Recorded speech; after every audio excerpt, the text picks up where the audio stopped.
This is Demetria Spinrad. And this is Isaac Meyer. And you're listening to Criminal Records Podcast, a podcast about some of the weirdest cases in true crime history. And for today's episode, I've got a story about trains. And specifically, I have got a story of two guys who got very rich because of one particular train line. On one hand, we've got the railroad baron who turned the Montana prairie into fertile farmland and who turned a lawless town into a good, God-fearing place. And on the other hand, we have a guy who owns saloons, brothels, and opium dens in that town.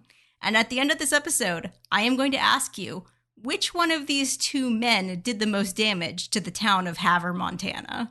I would really love to know how this all fits in with a train, because all you've been telling me up till this point is we're going to be talking about a train all day. Oh, this is all about trains. Are the opium dens on the train? They are not on the train, but they are there because of the train. Okay. A lot of things in this story are going to happen because of the train. That does seem like a missed business opportunity. I just want to put that out there. So I got a lot of my information for this episode from Gary A. Wilson's delightful book, Honky Tonk Town, Havre, Montana's Lawless Era. But I've deviated quite a bit from the structure of his book because he covers quite a few different criminal figures and quite a lot of the history of that town. I am chiefly interested in the life and business dealings of just one of them. But I should probably set the scene of what Havre, Montana is, how it comes to be, because that is going to be very important for the sort of rise and fall of the characters in our story. All right, talk me through it, boss.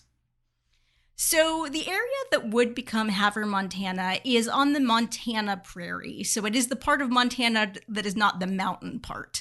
It had been passed through by wagon trains as early as the 1860s, but it wasn't really considered much of a stopping point because it is a very dry prairie. It's not actually a great place to stop and homestead because there's not really consistent precipitation. It tends to go through a lot of droughts.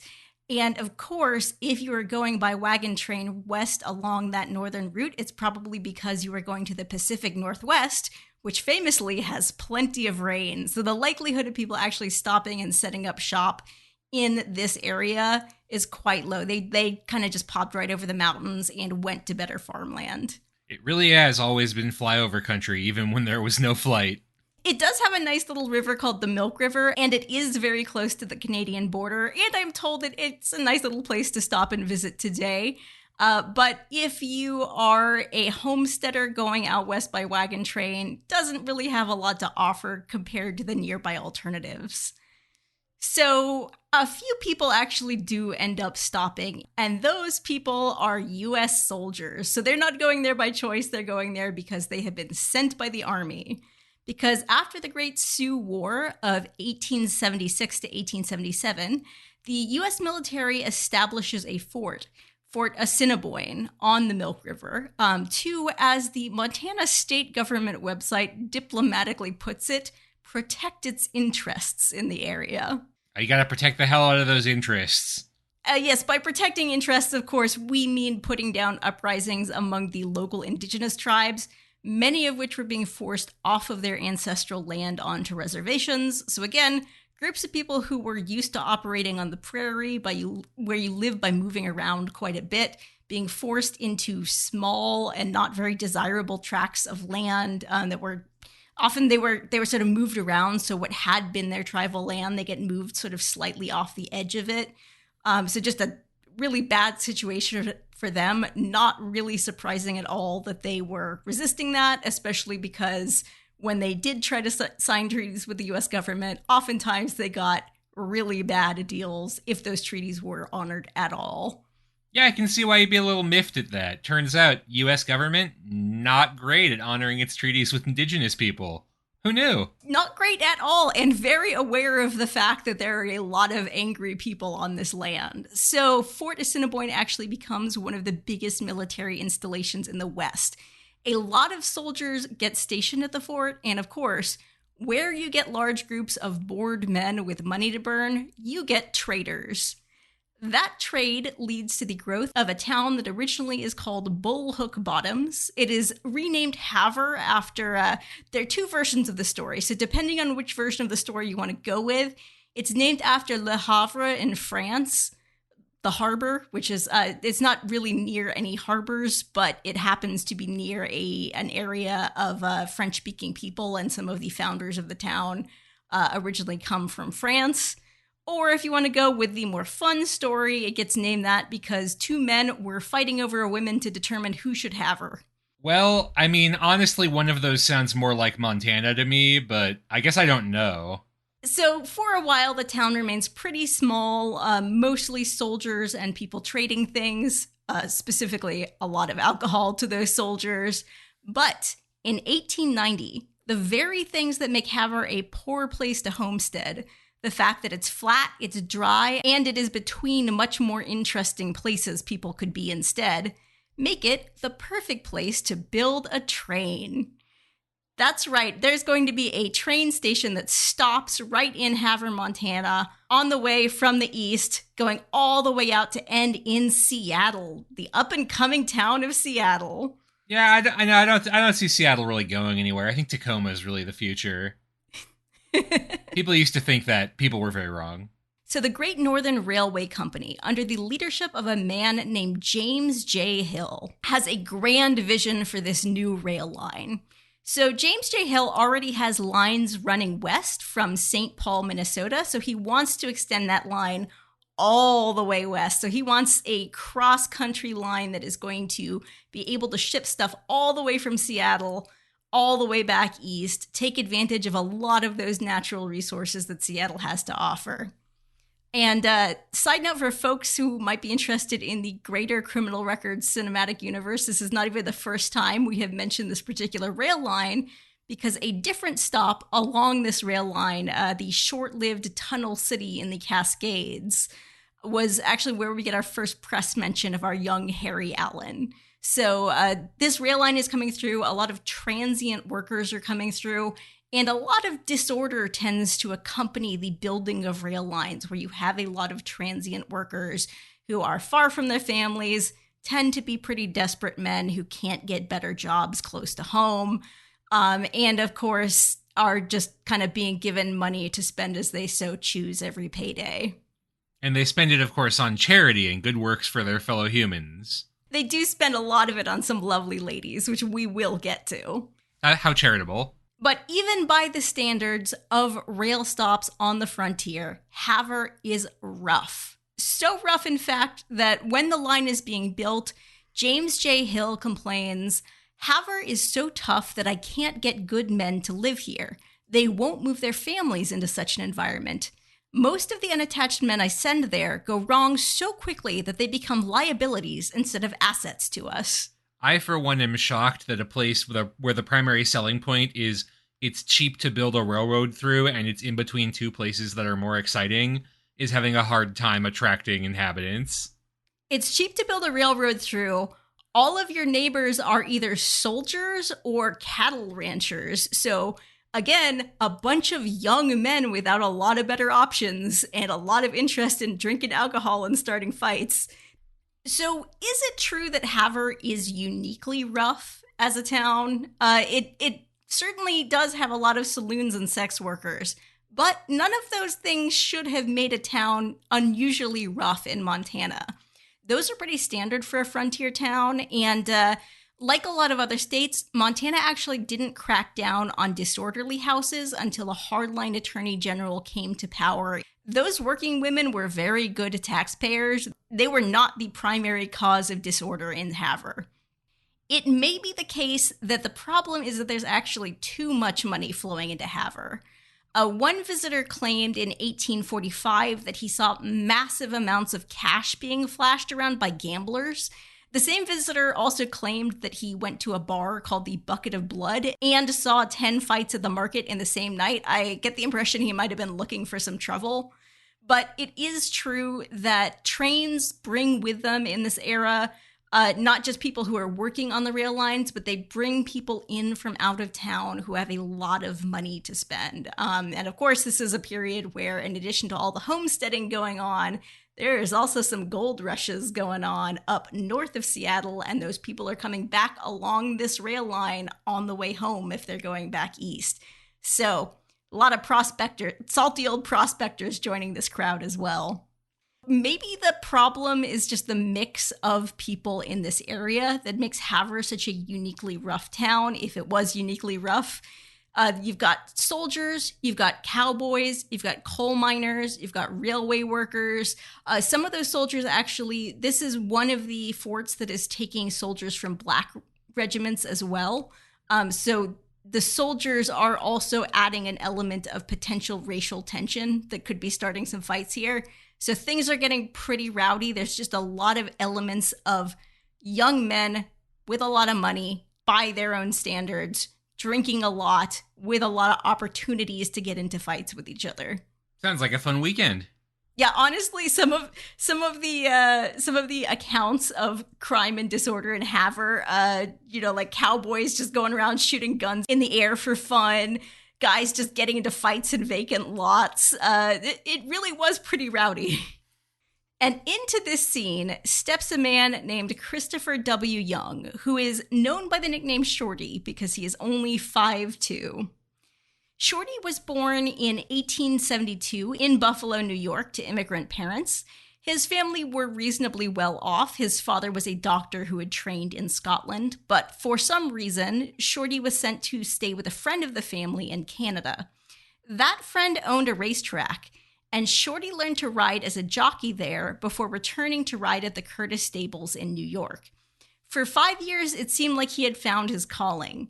This was a choice that made his parents pretty unhappy. They'd wanted him to follow his father into medicine, but apparently preserved corpses grossed him out. He really preferred riding horses to cutting up dead bodies. Hey, you know what? They say that knowing yourself is the key to success in life, and sounds like he made the right call for him.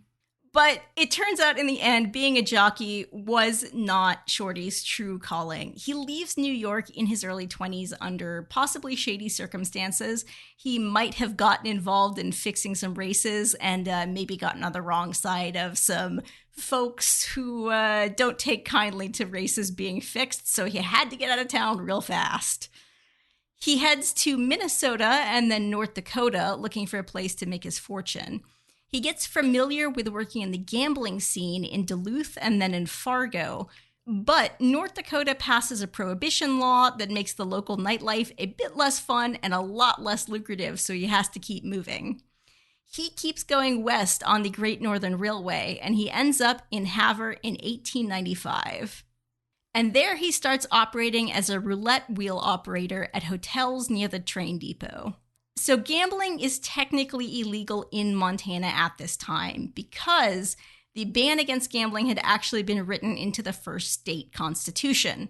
But functionally, it was very rare that that ban was ever enforced. There was a whole lot of gambling happening out west, particularly in areas near train stations. I discussed this in some of our previous episodes, like the ones covering the lives of Lou Blonger and Soapy Smith, but just a quick refresher for new listeners. If you want to make a living as a shyster in the age of the train, it really pays to set up shop near a rail station, because that is where you get the suckers who are new in town. These are the guys who have big dreams about making their fortunes out west, and they have cash to spend because they are coming or going from the place where they plan to make their fortunes.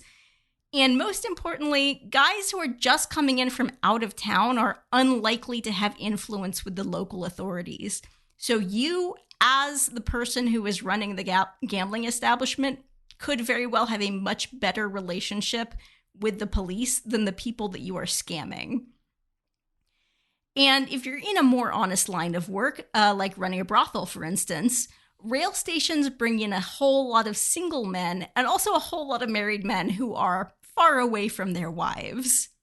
So, if you're James J. Hill, railroad tycoon, you have a problem. James really wants his train line to have its stations in nice areas, upscale areas of town, the ritzy parts. But the kind of money that flows out of the station into town tends to mean that what happens around the stations is just kind of, you naturally get a lot of saloons, bunco dens, brothels, and other establishments that are right in the location where the train stops because they are trying to feed off the kind of crowd that is going on and off the train. And would you like to define for those of us who don't have much background in old-timey crimes what a bunco den is? Yes, bunco den is a specific type of gambling game called bunco. A lot of times the kinds of con artists who were operating gambling dens would get called bunco men because I believe bunco is particularly easy to cheat. Although I don't believe Shorty ran any bunco games specifically, although he was really fantastic at running rigged games in general. I mean, I can see why this one has not endured, why that game has not stood the test of time. Obviously, James J. Hill, not a fan of the fact that all of these bunco dens and other dens of ill repute keep popping up around the areas where he builds the train station. He builds the train station, creates some temporary lawlessness as his migrant workers come through. But then even more lawlessness kind of springs up around it because the train station is there.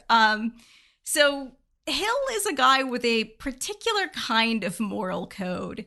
It is true he actually is one of the rare tycoons who really did build up his fortune from surprisingly little. He worked his way up from a clerk position to running this entire railway operation. But he's also the kind of guy who sent his future wife to finishing school before he married her. He is a guy who really values the appearance of propriety. So not much fun at parties is what you're saying. Or at least not much fun at the kind of parties we'd be invited to. I think it was fun at the kind of parties where you invite... What was it? Like Miss Astor's list? Like top 200? Yeah. I think it's less whether you're fun at those kinds of parties and whether you are buying your way into those kinds of parties. So this is exactly where Shorty sets up. He sets up right next to Hill's brand new train depot so he can rake in some of the money that is coming from that train line. Because Shorty is from out of town himself, he brings in something that gives him a one-up over the dealers at the other local saloons, which is a game called Chuck-a-Luck. That's a variant of the two-die hazard game, which is itself a forerunner of the modern game that we call craps. Chuck-a-Luck is fun, it's fast-paced, it apparently involves this cool rotating accessory, so it's a fun novelty for folks who've never played it before, so he rakes in a lot of money very quickly. He uses this money to buy a beer hall across from his old boss, and he also opens an oyster and chop house. This is sort of the first time that you can actually get refrigerated oysters by train into a completely different state and eat them and be pretty confident that you are not going to die from that experience. So by 1898, Shorty is the owner of a 3-story building, which is the biggest building in all of northern Montana, called the Montana European Hotel and Grill, but it is normally referred to around town as the Honky Tonk. So let's just say not a very European establishment. Shorty's establishment has a stage for vaudeville acts, it has a saloon, it's got an entire hall for dancing and gambling, an arena for prize fights, and of course, an attached brothel. This grand establishment has a total of 28 employees and also a variety of working girls live and work out of it. Their affections are priced from an affordable $1 to a luxe $5. So he's got a range of experiences that you could be having in his great big 3-story hotel. Do they count as employees in that number? I believe they were considered independent. Not W-2 employees is what you're telling me? He's not paying them a salary. They are, I guess we would consider them contractors today. They are making their own money and paying him rent for the use of the building, I think. True entrepreneurs. I mean, they really were. Again, sex work is not illegal in this period. As a matter of fact, sex workers were some of the most reliable taxpayers at the time. So, I mean, they really were small business owners. Oh, no, I know the story of how the Seattle public schools got funded. It's true. Look it up. Those of you who haven't. I really should do some more sex work specific episodes because I don't think people realize quite how late in history most American states banned sex work and for what kind of flimsy reasons they did so. But not to get too far off track, let me tell you a little bit more about the atmosphere of this hotel and the kind of clientele it's serving. Because, like I said earlier, Fort Assiniboine had black soldiers. It actually had two companies of the 10th Cavalry, which was an all African American regiment. In most Western towns, saloons were segregated not only by race, but often by ethnicity, even occasionally by political affiliation. You might have the Democrat saloon and the Republican saloon. But Shorty is not the kind of guy who turns away paying customers. So instead of segregating his entire saloon, he just draws a line in the bar area and has his customers stick to their side of the line. So there are occasionally spats if people cross the line and things get a little wild. There are quite a few bar brawls between, different regiments of soldiers or between soldiers and cowboys. But he is remarkably progressive in being willing to take anybody's money. I mean, I guess that's what America was built on, right? That no matter how much we might hate each other, we're always willing to try and screw each other over and bilk each other for cash. He also, I think, ran some opium dens, which were catering partially to Chinese immigrants as well. So he only saw the color green, I guess, only the color of money. And of course, Shorty doesn't just make his money off selling liquor. He makes his money off gambling. And the thing about making your money off gambling is it's very easy to make sure that the house always wins. A lot of the games that Shorty offers are rigged. So in addition to the amount the dealer took as commission for the house, there were also a lot of other things going on behind the scenes, like the fact that the honky-tonk used specially marked cards with subtle variations of the patterns at the back so the dealer could actually see what was in players' hands. Dealers would even use a special kind of visor that would sort of magnify what they could see, so they could see these subtle variations in the cards better. There were also dice games. There was roulette. There was a Chinese gambling game involving beans, which was apparently pretty easy to rig. Shorty purchases other establishments along First Street, and he connects his growing empire with a series of specially dug tunnels between the buildings and secret escape routes so that you can actually enter a building and then exit to kind of a back alley elsewhere. The idea being that, you wouldn't get social crap for going into a house of ill repute. Yes, this might have been part of it. Some of these secret escape routes were only known to him, but some of them were probably being used by his customers. Haver actually had a bunch of underground tunnels between buildings already because there was a steam heating system that people would actually use to walk around underground. So I guess people were just pretty used to using the underground tunnel system, which, I mean, a Montana prairie in the winter, I definitely see fair enough. why underground tunnels might be a good choice. In 1904, a big chunk of Haver's business district burns down, so Shorty actually sets up his office underground in these tunnels while he rebuilds. Some of his are designed to cater to the upscale crowd, like the Mint, which is a swanky bar and restaurant with mahogany and marble fixtures. But others are decidedly more down market, like his opium dens, because we may be in the middle of an opiate crisis in America today, but this is definitely not the first opiate crisis that America has dealt with. Morphine and opium powders were very easy to get in the 1890s, and the U.S. Army and private doctors were very free with the opium pills, powders, and tinctures. So a lot of folks, and especially a lot of soldiers, have a bit of a habit. And then, of course, a lot of Chinese immigrants have a habit as well because they had been introduced to this by British and American opium smugglers. And what did Chinese immigrants do a lot of? They built a lot of railroads in America, so a lot of folks are in this area. So Shorty gets into the opium den business as well, which is apparently quite lucrative for him. He does get into some respectable trades. He owns a sheep ranch and a coal mine. But the majority of his income is coming in from various vices. Does he just have the sheep ranch and coal mine as like an excuse? Like, oh yeah, I have a legitimate business. That's why I'm so wealthy.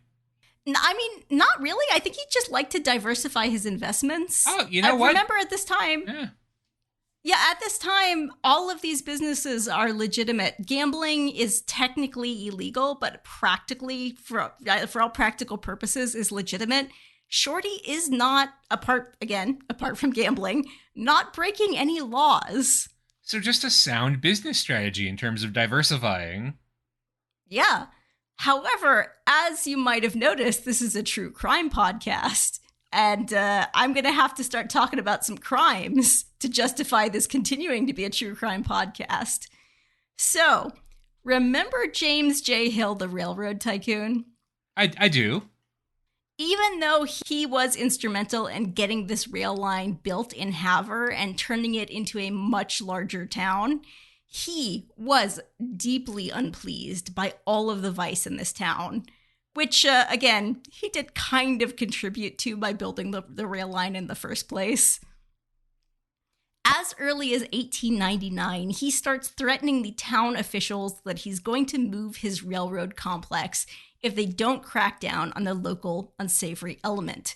So even though he has no actual political standing in this town, he has the power to basically yank away the fact that the rail line stops there at all. Yeah, he can just take the economy and move. He is so confident that his threats from afar have worked that he brings in a group of investors to tour Havre. And that tour goes disastrously, comically wrong. First, the group passes a saloon and they see a man getting kicked out the door by a bouncer. Not that surprising. But then they swing by a vacant lot and they see 5 men having a knife fight. And they kind of hurry away from there. And they pass another saloon just in time to see a man getting thrown through the window and another man shooting a gun as he comes out the door. And they're not like, sign me up, this place rocks? Yeah, imagine that you're an investor and you've been told about this wonderful town out in Montana, up and coming. I mean, James J. Hill, reliable guy. He wouldn't steer me wrong, right? So you go out there on his private rail car and that's what you see. This seems like a real growth opportunity for a smart investor to invest in bullet futures, in knife-proof, like stab-proof clothing, and in like butt padding for being thrown out of a salon. Now you're thinking like an investor. Why did they pass so many saloons, you might ask? Why is it that Hill decides to take them past so many rowdy saloons? It is because Havre's ratio of saloons per capita was insane. Yes, this was going to be my guess, so I let it be on the record. Can you guess? I want to hear you guess what you think the ratio of saloons per capita was. Saloons per resident of the town, per resident of the town. Yes. 5. 5 saloons for every 1 resident. Well, that's a little high. Oh. I'm gonna go, okay, 2.5. I think you've got your ratios backwards. I just assumed it was Montana, so there's more places serving booze than there are people, because there's no people in Montana. You are close, though. So this is a town that has only 1,033 residents as of the 1900 census, but it had 24 saloons. That's a saloon for every 43 residents. I mean, that's pretty wild, yeah. But yeah. I guess also it's Montana, so, what the fuck else are you gonna do? It is true. I mean, what the fuck else are you going to do? The reason that you're in town is probably not because you even live in town. It's probably because you are passing through for some other reason. Yeah, and either because you're on the rail line, because you work on a cattle ranch and this is your day off, because you're a soldier and this is your day off, because you're a coal miner and this is your day off. Yeah, not what I'd call an inviting experience, to be sure. So, yeah, I mean, what else are you gonna do but get drunk the whole time, right? Absolutely. I mean, getting drunk the whole time is what Havre, Montana exists for. So Hill meets with the town officials and he threatens them again. And this time, they do take his threats seriously. It is time for Havre to start cracking down on vice. So, How do you clean up a town in the Wild West, quite as wild as Havre, Montana? Well, step one. You start paying the Great Northern dispatchers to warn you when Mr. Hill's private rail car is headed for town, so you can warn everyone to be on their best behavior for the big boss. So everyone just basically pretends that they've cleaned up the town until he leaves. I mean, you know what? That's probably like the more sensible approach. Like, it's not you're going to get rid of all that. I mean, yeah, it worked for a while, but unfortunately, there were some folks in Havre who did want the party to stop. There are some preachers in this town. Ah, God. And that's how they got footloosed. They are attempting to footloose Havre, Montana, and their plan is to find a different guy called Shorty to go up against Shorty Young. So with the backing of this reform movement, Louis Shorty Newman creates the Citizens Reform Party and campaigns for mayor on the promise that he is going to clean up the town. And that's why nobody votes for him. Well, the question of who is voting in a frontier town. Oh boy, now I know where this is going. Shorty Young swings into action against this rival Shorty. And as is often the case in local elections in this time and place, the legitimacy of the results, it's a bit iffy. Newman, of course, accuses Young and the town's other vice peddlers of stuffing ballot boxes with ballots from dead citizens of Havre. He posts his own observers at polling places, and he has them do citizens' arrests on their fellow citizens for suspected fraud. So the mayoral candidate is posting citizens who are not, they aren't deputies, they're just random guys who are trying to arrest other random guys while the elections are taking place. And the name on all those stuffed ballots, Demetria, was Joe Biden. But in all seriousness, that sounds strangely familiar from somewhere. Well, if you want to drain this swamp, or rather this prairie, you have to go all the way to the top, because this is not Shorty's first foray into politics. In fact, he is already an elected official. He is a city councilman of Havre. If the ballot boxes were stuffed, they were not stuffed enough.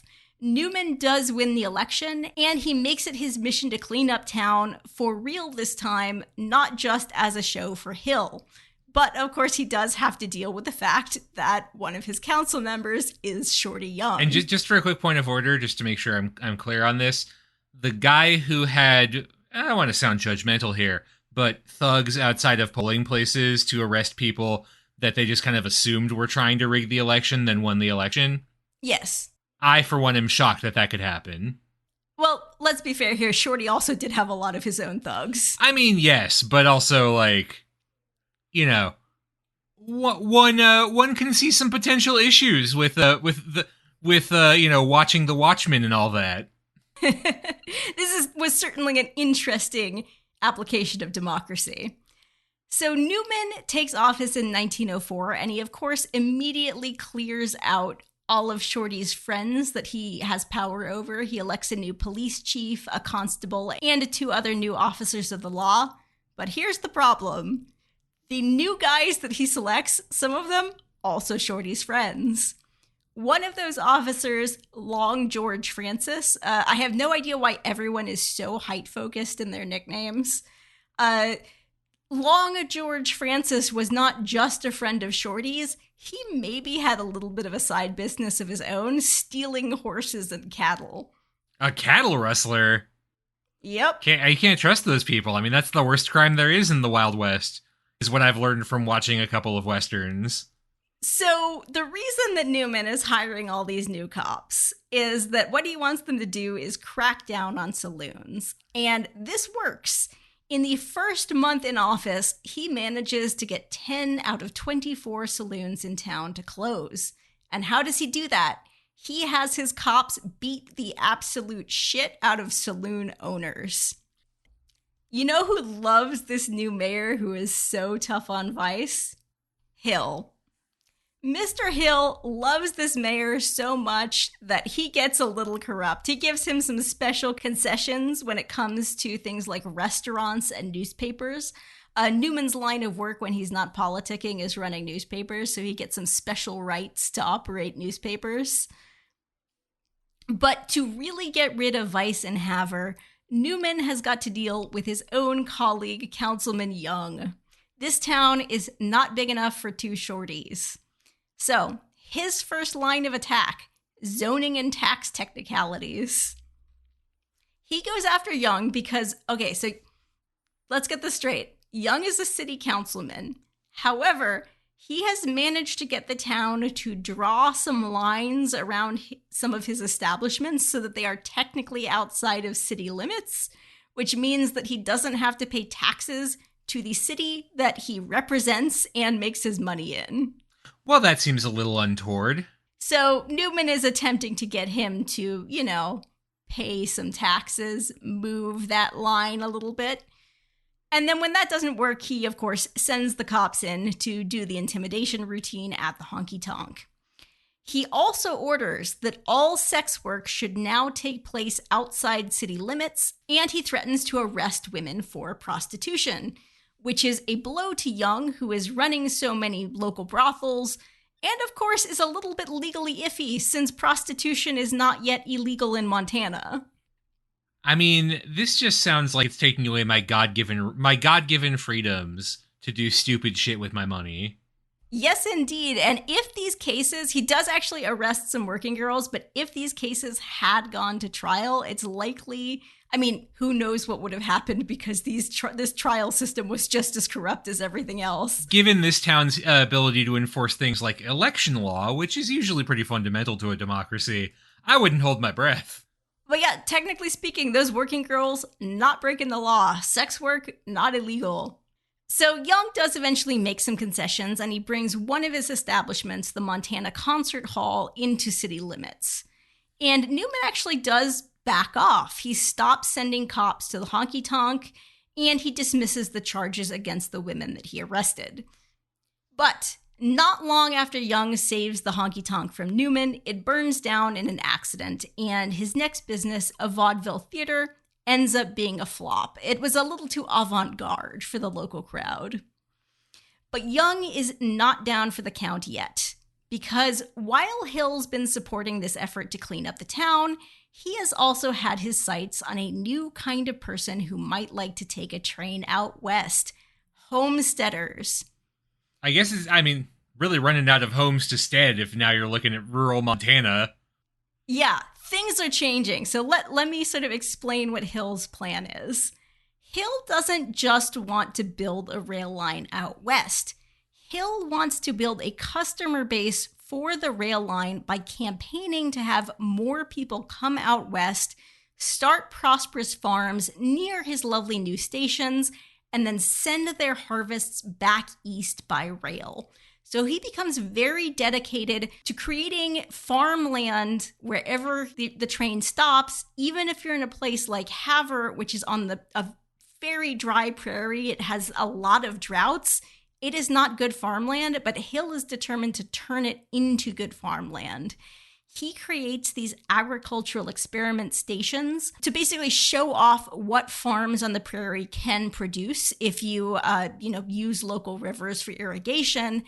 And then he takes the produce that is produced at these stations and he sends it on exhibition rail cars around the country. So he has people select the best looking produce that is grown in these very artificially cultivated sections of prairie, and then he sends it back east to claim basically that, oh, it's so easy to grow this on the prairie, you should definitely move out to Montana.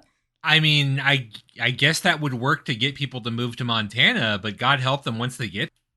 It is true there had been some advances in irrigation at this point, so the prairie was becoming a more viable option for farmers, but more importantly, the Homestead Act in 1909 makes it possible to get even bigger tracts of land out west, so you can get a big old chunk of prairie if you're willing to move. A real vast tract of land?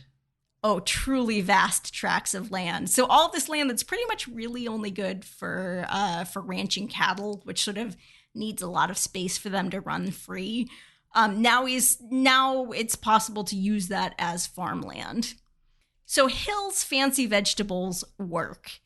In 1910, he moves over 1,000 immigrant boxcars into northern Montana, and he charges $50 a pop to move the farmers out there. So he is getting them coming and going. He charges them to move out, and then he's going to charge them to send their produce back. Those poor fuckers are getting hosed. And that's not a currency adjuster. That's $50 in period currency? No, that's $50 in period currency. Ooh. If you want to travel light, you could go for a single fare for just $12.50 if you didn't have a boxcar's worth of farm equipment to bring with you, although God help you because you are going to need that farm equipment. So you want to take a spin on the old inflation calculator? I'm sure. Let's take a gander. Yeah, I already did the calculations. That is $1,620 in today's money per boxcar. It's about $400 for a single fare. And then, of course, remember, all of these farmers are moving out west because they are going to grow way more produce than the area can actually buy. The Great Northern is going to transport all of that produce back east and sell it for a hefty profit. And I bet also make money off of shipping supplies to them, too, to sustain their farms. Absolutely. Hill has really created his own market here. And Shorty Newman, the mayor who was going to clean up the town, actually leaves politics because he ends up getting into the irrigation business because that is so profitable. But what Hill doesn't account for is that this rising tide lifts Shorty Young's ship too. Even though his business does take a hit when Fort Assiniboine closes down and all of those soldiers depart to drink elsewhere, it turns out that farmers who are flush with cash from selling all their produce in town would be very happy to splash it out at his establishments. And even some of his more risque, more unusual acts start getting popular. Apparently one of his most popular acts at I believe another vaudeville theater at this time was a particularly alluring female impersonator. So alluring that one cowboy ended up smashing up his bar when he learned that the lady he had fallen in love with was not a lady, and he had actually been attending a drag show for months. It's the drag brunches. It's always the drag brunches. Honestly, this sounds like a fantastic party. I would love to attend one of Shorty Young's establishments. So he builds himself a mansion, he accumulates even more wealth, he enjoys his reputation about town as a well-respected businessman and merry prankster. But he does continue to have some issues with a new group trying to clean up the town. In fact, trying to clean up towns all across America, because the temperance movement is picking up steam in a big way.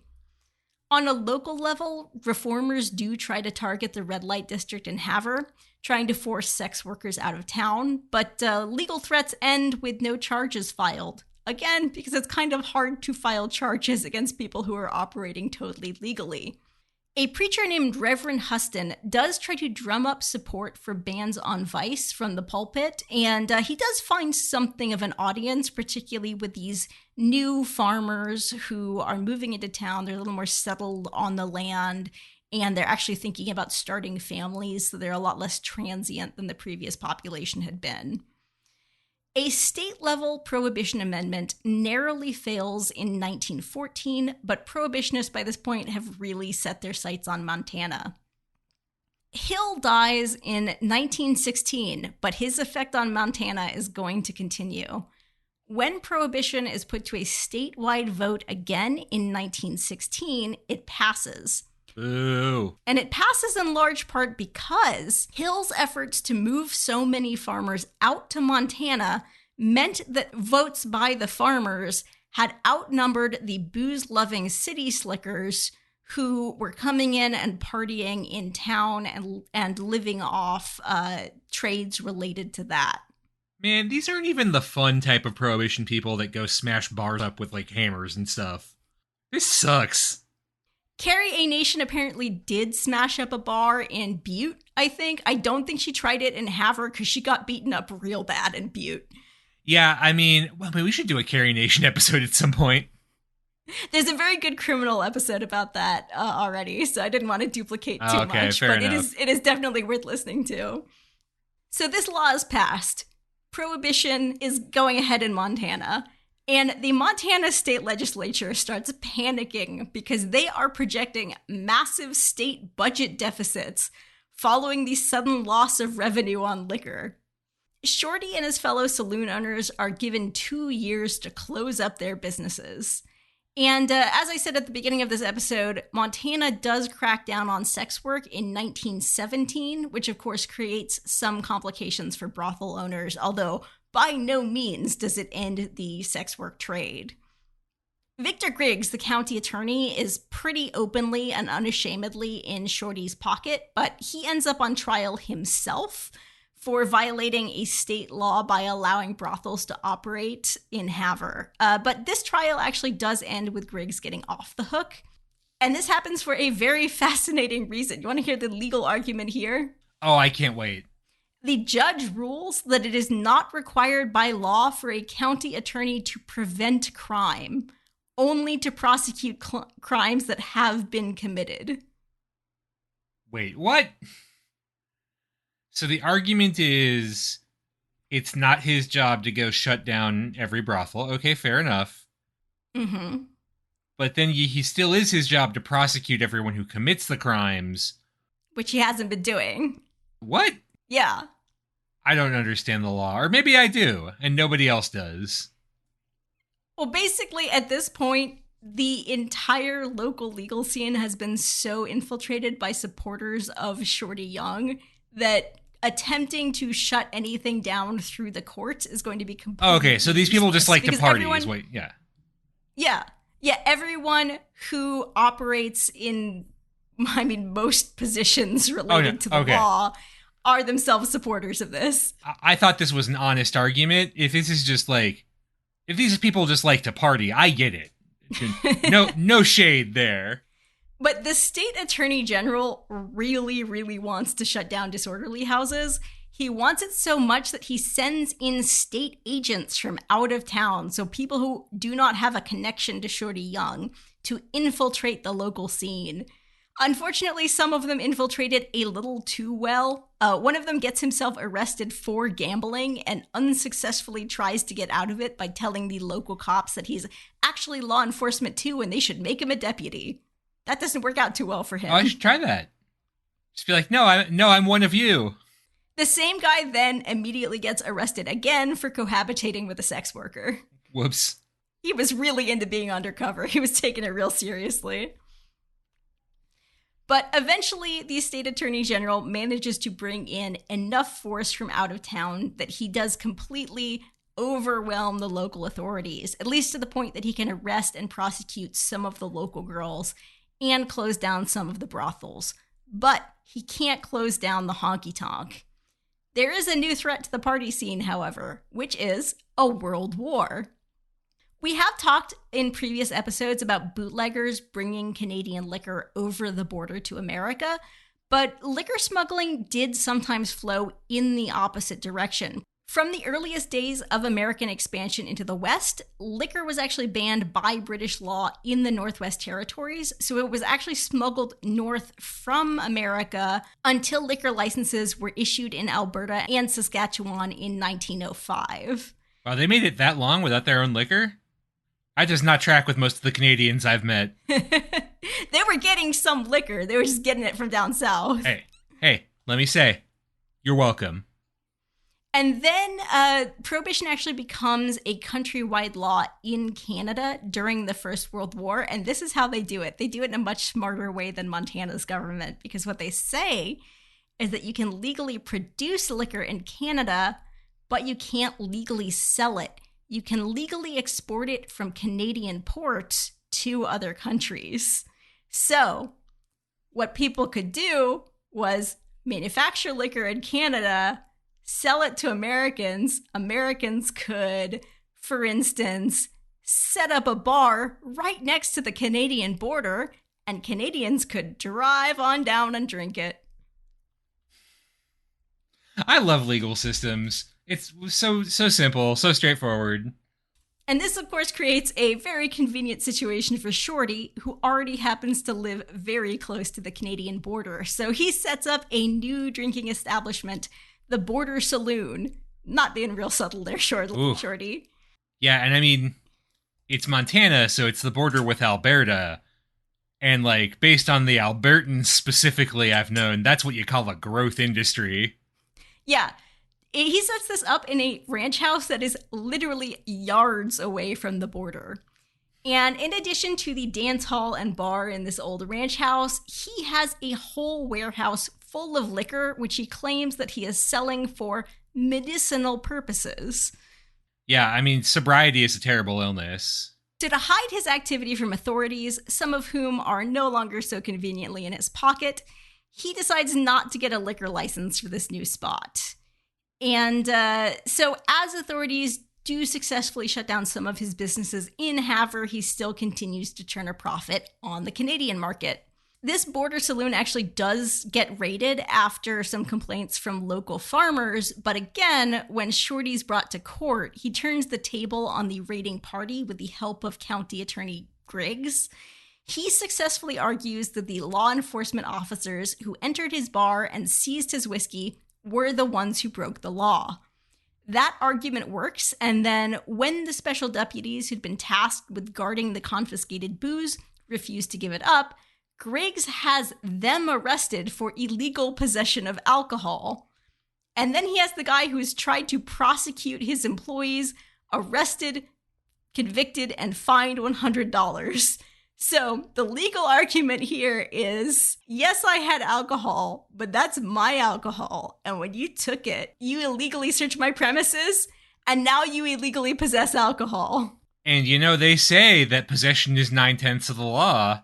So Shorty also goes after that preacher who was campaigning against him. That preacher actually gets a particularly raw deal. Shorty has him arrested on libel charges. His own congregation pressures him to stop campaigning for dry laws. He gets beaten up in the county courthouse by a local bootlegger. And eventually, Methodist officials remove him from his position and shuffle him around to a series of other jobs so he can stop tussling with bootleggers. I mean, I don't want to condone violence. I can't laugh at that. I can laugh a little bit. What's like an appropriate amount? Like, When Methodist officials are saying you're trying to crack down on partying a little too hard, I mean, you're really going above and beyond. I don't know what you're talking about. The Methodists are famed for their just freewheeling parties, are they not? One of the most exciting sects of American Protestantism. So Shorty does appear in court on vice charges in 1919, but the man who was set to prosecute him missed his train, so the court decides to throw out more than 700 charges against him. It does, however, close down the honky-tonk. Did he miss his train, or did he miss his train? Apparently he did genuinely just miss his train. And I'm not aware of a rule saying if a guy happens to miss his court date, you just go free, no worries. If there are any lawyers listening, if that's how that works, I would really like to know that, because it's going to revise some of my long-term plans. If you are best friends with the county attorney, I guess you just do what you want. Then in 1920, we get federal prohibition. So up until now, Shorty's been up against just local officials, many of whom he could befriend and or bribe and or have arrested for doing their own crimes. And state officials who, of course, had failed to get charges to stick in court. But now, because he's up against federal law, federal agents who are coming in from outside the state can go after him. But that sounds like a problem for a guy who doesn't have access to a network of underground tunnels.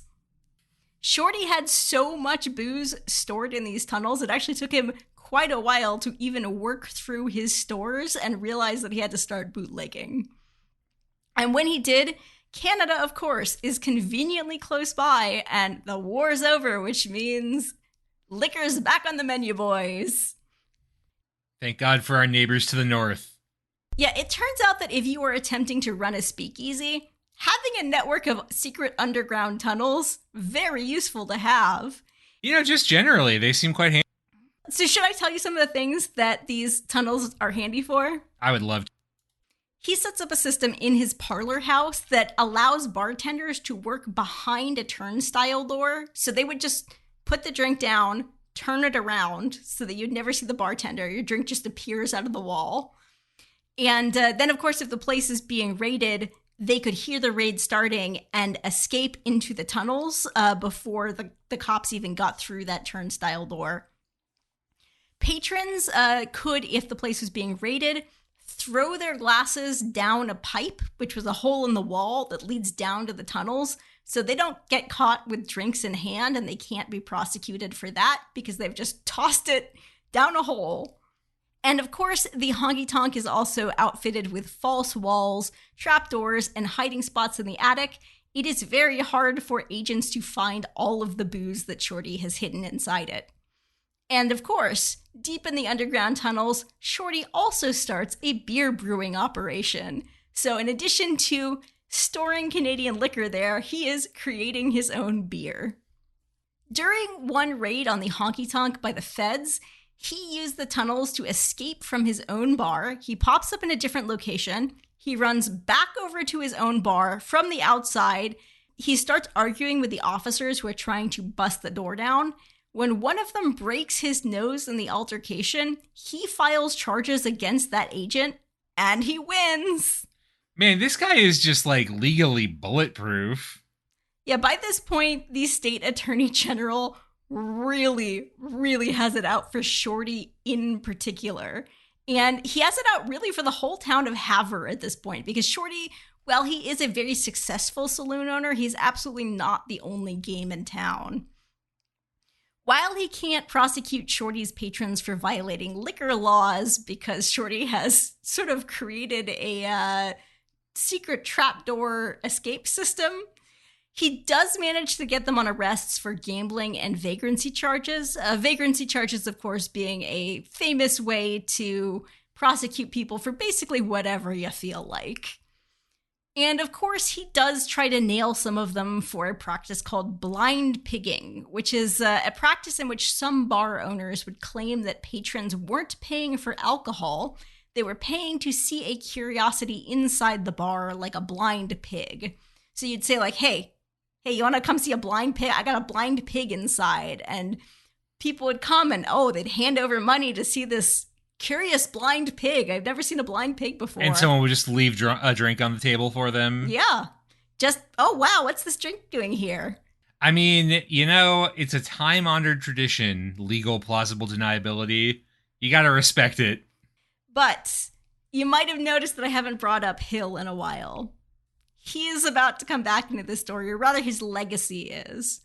Because it turns out that the very same population that Hill had moved into town, the population that had voted for prohibition in Montana, is starting to turn against it. And here's why they started to turn against it. They realize they live in Montana. Well, yes, actually, they did realize they live in Montana. So there is a bit of a problem with where they live in Montana. So Hill's genius let's plow up the entire prairie to farm it plan ends up having some problems. So I don't know if you've ever actually seen the kind of plants that grow on the prairie. They aren't like the kind of turf that grows in your lawn, although that can have surprisingly deep roots. The kind of turf that grows on the prairie, I mean, some of their roots can go 8 feet deep. They're not just on top of the soil, they are really anchoring all of the topsoil in place. And it turns out, if an area goes through a drought, which this area of Montana often does just kind of naturally go through droughts, and you've dug up all of the native plants that were holding all of that soil in place, and you've replaced it with the kind of cash crops that tend to have much shallower roots because, you're harvesting them every year to sell them. They don't tend to grow that deep or that long. It turns out that you can get pretty dust bowl-y pretty fast. So even before what we typically think of as the era of the Dust Bowl, Hill's advocacy for farming the prairie has created a Dust Bowl situation in Montana. And the local population of farmers who had been getting rich off of growing all this produce and shipping it back east go from prosperous to borderline starving very quickly. And they are seeing all of these government resources being poured into prosecuting vice and patrolling the Canadian border instead of helping them as their families are starving. So all of these farmers who had moved out here to, instill good Christian values in this town, a lot of them survive by turning to moonshining. I mean, if that's just, if that's not poetry, I don't know what is. Shorty becomes part of a gang of organized bootleggers operating out of Havre. He is not actually the main guy who really operates this or gets rich off of it, but he is definitely involved in this. It ends up supplying not just local joints like the establishment he runs, but others throughout states all over the US. By the height of Prohibition in Montana, there were more bars in Havre than there were before the reform movement that was trying to shut down Havre's legal bars really got going. So there are 28 confirmed bars in Havre during Prohibition. I, for one, am shocked that an attempt to prohibit the drinking of alcohol was unsuccessful. Yeah, later in the decade, federal agents do close down over 50 businesses in town for bootlegging, which honestly, there's probably a lot more that were left open. So the attempts to prevent drinking in Havre really only lead to more drinking and even more crime related to alcohol, sometimes to get rich, but sometimes out of despair. Prohibition ends up being absolutely terrible for Montana. The state loses a massive amount of tax revenue that had been coming in from those liquor taxes. And many of the homesteaders that Hill's campaigning had brought in, they just can't survive in this area. Moonshining and scraping by in this absolutely dust bowled out prairie is just not working for them. Huge numbers of people leave during the lean years of the drought. Banks close after runs. Actually, some of the banks that do stay open because they are willing to take bootleggers' money. Shorty actually does not get fabulously wealthy off of this. Even though a lot of his friends get really rich on the bootlegging business, he specifically has gained so much prominence and so much attention from people who can just keep bringing in these massive reserves of cash and agents from out of town trying to shut him down. It causes a lot of financial trouble for him. The honky-tonk is repeatedly closed and reopened after abatement orders. County officials make sure to target it specifically right before elections to prove that they're working hard. He ends up being kind of treated as an example of what we're going to do to the vice lords, while some of the other folks in town get off a little easier. Well, I mean, what a sad end. A true American patriot and a true American entrepreneur. So after all of that campaigning to clean up Montana actually repeals state-level prohibition by a vote in 1926. So long before they actually, because it's still federal law, so long before they can federally drink, they hold a vote and just go, fuck this. This is not working. And this happens because so many of the homesteaders that Hill had brought in had left in just complete inability to survive in the ecological crisis that they had created. So the demographics of the state end up swinging back towards ranch workers and miners and other people who prefer to drink. So Shorty does not really ride out Prohibition with his finances intact. Shortly before the end of Prohibition, in early 1929, federal agents do raid the honky-tonk and they do find his beer brewing operation, which does give them cause to shut him down for good. He finally cuts his losses. He sets the honky-tonk on fire and collects some insurance money. I really respect that. It's not, I'm going to close the bar. I'm going to one last bit of fraud just to really icing on the cake. I mean, he was pretty desperate at that point. He really did not have much left at all. And when Prohibition is rolled back and at least the drinking part of his operations is legal again, he really doesn't have much luck. He does attempt to make a legitimate go of it in beer brewing, although, of course, he does dig a bunch of secret tunnels for that, too. I'm not totally sure he was paying all his taxes on that either. His attempts to turn to legitimate mining were massive failures. And then he does open one final down market bar legally in the 30s. Tragedies in his personal life and his failing health mean that he just can't run it very effectively. He dies in 1944 and he leaves what was left of his estate to charity. Oh, I see. What a gentleman.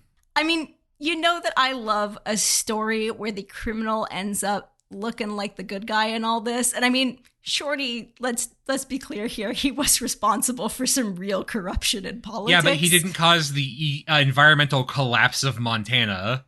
Yeah, the very guy who set out to stop him, the one who set up to clean up Montana, is kind of the one who destroys it. I mean, that's just poetry again. Like that's just a perfect symmetry. Yeah, and I think Shorty's particularly interesting because I really love doing cases from this era because they're well documented. They're about pretty wild characters. There's just a lot of meat on those bones. But Shorty's a bit unusual of the guys that I've talked about from this era because he didn't really set out to be a criminal. Apart from the gambling, which was illegal but condoned, nothing that he started out doing was a crime. The lines of what was legal behavior moved over him, and they just kept moving and moving over more and more of his business operations. Yeah, and I mean, yeah, well, the corruption stuff certainly is not great. Like, I don't know, I have a hard time getting that worked up about things like that given the context. Like, I can't get over this election of just having random election monitors stationed everywhere and citizens arresting people who you suspect, like, that's so abusable. That's ridiculous. There's no laws in this place.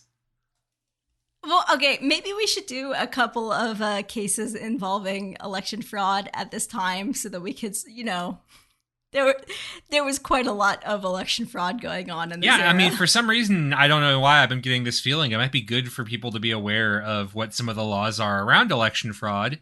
The excellent stopgaps that exist to put it into place, or to prevent it from happening, but also to be aware of kind of some of the structural weaknesses and vulnerabilities. I don't know why, but I get the impression that might be like timely.